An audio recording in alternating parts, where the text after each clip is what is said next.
Halo teman-teman, saya Ellen May dan kita akan belajar tentang nabung saham atau dollar cost averaging dibandingkan dengan lump sum atau investasi lump sum yang mostly kalau lump sum itu dikombin dengan value investing gitu.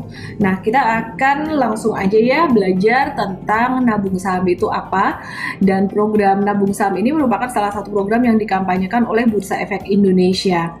Nah, sebenarnya kenapa sih kita nabung saham? Yang pertama, kita nabung saham, kita investasi saham, apapun strateginya, karena ya simple aja, pasar saham bertumbuh dalam jangka panjang dengan return yang sangat bagus sekali. Seperti contohnya di tahun 2008 sampai 2022, IHSG itu tumbuh 575% ya.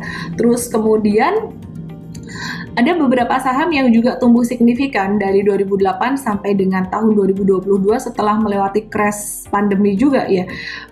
Beberapa di antaranya adalah Astra International. Astra International ini dia bertumbuh 1100%, dan kemudian ada juga saham yang lainnya. Bank Rakyat Indonesia tumbuh 1800-an%, Bank Mandiri tumbuh 1800-an% juga, dan kemudian saham BCA tumbuh 2000-an%, saham BNI tumbuh 2700%, Kalbe Farma tumbuh 3300%. Tapi dalam perjalanannya selama pertumbuhan dalam jangka panjang itu tentunya tidak mudah bagi seorang investor pemula karena banyak fluktuasinya, seperti yang pernah saya mention dalam seminar basic atau seminar Investiva. Nah, gimana sih caranya kita make money di stock market ya? Yang pertama, kita mesti pahami posisi kita dalam sebuah cycle itu gimana, dan kemudian kita hitung resikonya dan buat perencanaannya. Apa artinya memahami posisi kita dalam sebuah cycle?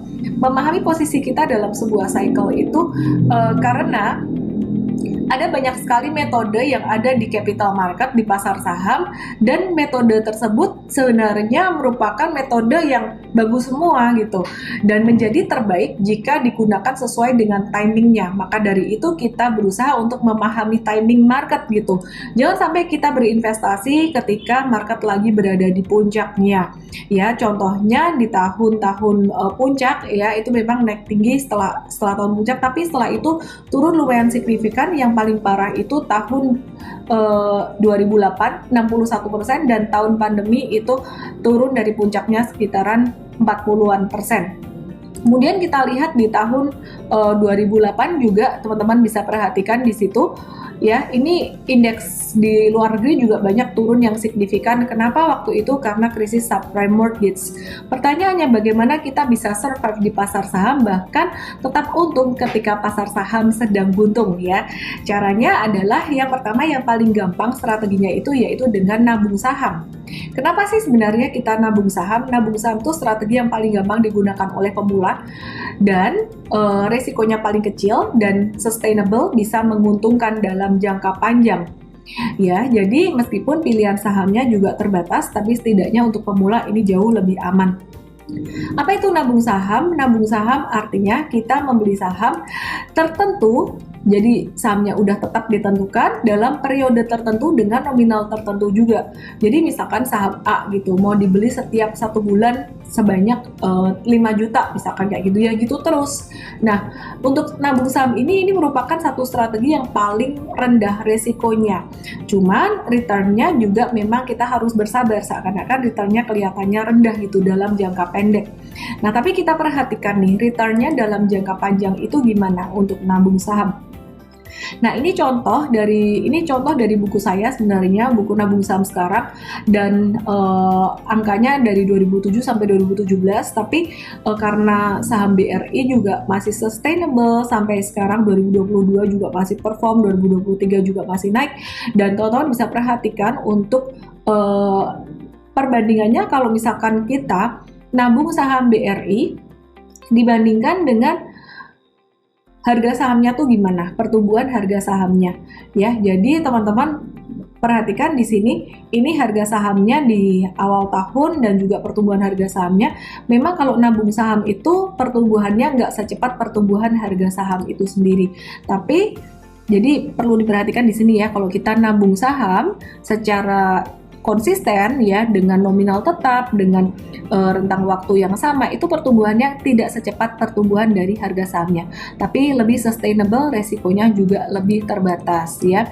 Jadi saya ulang lagi, strateginya untuk nabung saham itu adalah bukan asal-asalan membeli saham ya dengan cara yang kalau turun kita beli gitu. Jadi bukan asal-asalan turun dibeli gitu, enggak. Tapi membeli saham dengan nominal yang tetap, dalam rentang waktu yang tetap, dan juga sahamnya tertentu juga, dan itu udah disiplin dari awal pemilihan sahamnya, dan nominalnya juga jangan banyak-banyak seperti yang sempat saya mention di seminar basic sebelumnya, bahwa kalau nanti kebanyakan malah justru nggak bisa konsisten. Yang diperlukan paling penting adalah konsistensi. Pilih mana nih? Kita mau nabung saham atau nabung di bank? Nah, teman-teman bisa perhatikan ini, kalau teman-teman nabung saham BRI versus dengan teman-teman nabung di Bank Rakyat Indonesia ya. Jadi teman-teman perhatikan ini, nabung saham BRI versus dengan nabung di Bank BRI. Ini simulasi kalau misalkan taruh uang 10 jutaan terus setahun sekali aja gitu.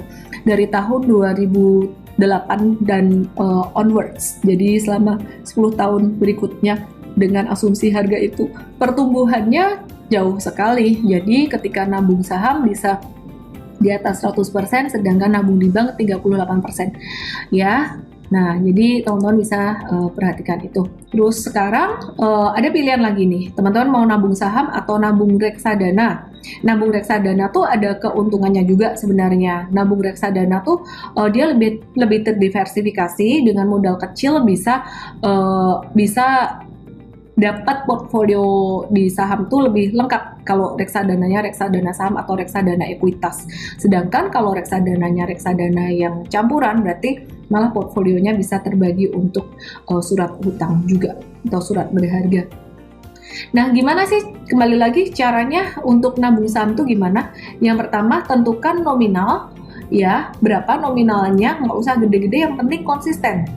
Bisa setiap bulan atau bisa setiap 3 bulan atau bisa setiap setahun sekali, dan tentukan time frame-nya ya, yang penting konsisten, jangan terburu-buru. Kemudian pilih sahamnya. Nah, untuk pilih sahamnya kita udah pilihin, dan teman-teman kalau pengen tahu cara milih saham gimana, itu ada di video atau di seminar yang terpisah, ada di konten yang terpisah tentang analisis fundamental saham dan analisis teknikal pastinya. Nah, ada strategi yang lain selain strategi nabung saham tuh, yang disebut dengan strategi lump sum. Bedanya apa sih dengan strategi nabung saham? Kalau nabung saham itu dalam jangka panjang, cara belinya dengan bertahap. Kalau lump sum itu cara belinya dengan sekali beli banyak di timing yang tertentu gitu. Jadi mungkin kata tepat di sini, timing yang tepat itu bukan benar-benar tepat kayak di bottom satu titik gitu, enggak. Jadi sebenarnya ketika pasar saham lagi crash ya, misalkan di pandemi 2020 kemarin turun 40% untuk saham-saham big caps dan juga untuk saham-saham investing, IHSG juga kayak di tahun 2008 tuh turun banyak. Nah, itu bisa beli dalam rentang waktu misalkan 1-3 bulan secara bertahap kalau duitnya banyak. Kalau duitnya dikit ya beli aja sekali nggak apa-apa. Cuman kalau misalkan turun lagi nggak usah disesalin, kalau misalkan udah naik ya disyukurin gitu. Ya, jadi teman-teman, lump sum pun juga belinya nggak harus langsung hajar sekali titik, bisa disebar dalam beberapa titik gitu, tapi memang rentang waktunya nggak seluas nabung saham gitu. Nah, keuntungan dari strategi lump sum ini adalah profitnya lebih besar daripada dollar cost averaging strategi ini. Udah pasti dong. Kenapa? Karena dia belinya benar-benar di satu titik di bawah. Kalau timingnya benar, dia akan cuan lebih besar, tapi risikonya juga secara kerugian itu juga akan jadi lebih besar ya jika beli di timing yang salah. Nah, ini contohnya kalau teman-teman pengen tahu ya, nabung saham dan lump sum itu perbandingan keuntungannya gimana jika lump sumnya di timing yang pas ya, karena kalau nggak di timing yang pas pastinya juga akan lebih rugi gitu. Ini contoh lamsamnya start dari tahun 2008 dan di hold aja, sekali aja beli dan kemudian di hold akan jadi seperti ini nih. Nah ini contohnya lamsam pada saham BBRI dan nabung saham BBRI dari tahun 2008 sampai 2022. Jadi memang cuannya masih lebih gede dengan total nominal yang sama ya. Jadi cuannya memang masih lebih gede yang lamsam, itu udah pasti. Terus nih KB Pharma lamsam. Nah ini contoh dari Unilever. Jadi meskipun Unilever sempat turun dan rugi pun cuannya tetap lebih banyak daripada saham Unilever kalau ditabung, nabung saham. Ketika dia beli sekali di 2008 dibandingin dengan nabung saham terus saham ini Unilever. Nah terus ini contoh perbandingan saham Astra International.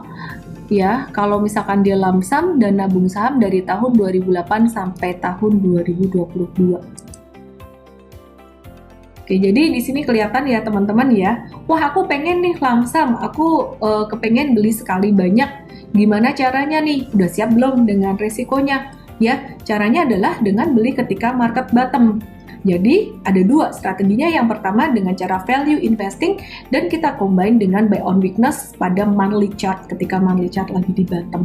Kira-kira kayak gitu teman-teman untuk strategi dollar cost averaging dibandingkan dengan strategi lamsam yang dimana lamsam itu seringkali di-combine dengan value investing. Jadi kita akan pelajari untuk value investing di konten terpisah atau di kesempatan yang terpisah. Jadi gimana nih teman-teman, mau pilih nabung saham atau pilih lamsam? Jadi ketika kita milih bukan hanya disesuaikan dengan diri kita aja, tapi sesuaikan dengan kondisi market juga. Seperti kata Sun Tzu, bukan cuman kita memahami medan dan kita mesti memahami diri sendiri juga gitu. Jadi pahami diri sendiri dan juga pahami medan perangnya. Kalau kita memahami diri sendiri, kayaknya aku lebih cocok yang lamsam nih, tapi marketnya belum tentu nih lagi cocoknya lamsam gitu. Jadi harga saham udah banyak yang naik, jadi nggak bisa masuk dong. Nah, jadi saham apa aja sih yang cocok untuk nabung saham dan cocok untuk lamsam? Teman-teman cek di Invest ya. Saya Ellen May, salam profit, semoga bermanfaat.